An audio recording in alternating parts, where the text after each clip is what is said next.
ធ្លំដែលកាត់សង្ការឈឺចាប់ធ្លំដែលកាត់មិនឡាស្រ័យសម័យកាបញ្ហា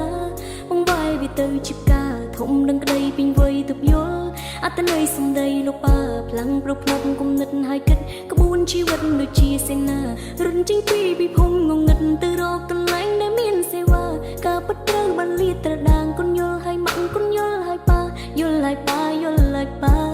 លោកថាចំណេះជាស្ពានគុណខំបង្រៀនគុំកិច្ចសាលា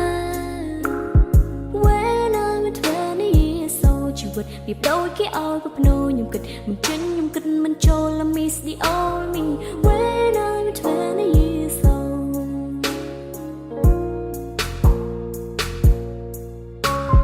សូណាវិស័យទីសូប៉ាម៉ាំងក៏កាន់តែចាំបាញ់ធ្វើដេបដាំងច្បាំងណាំង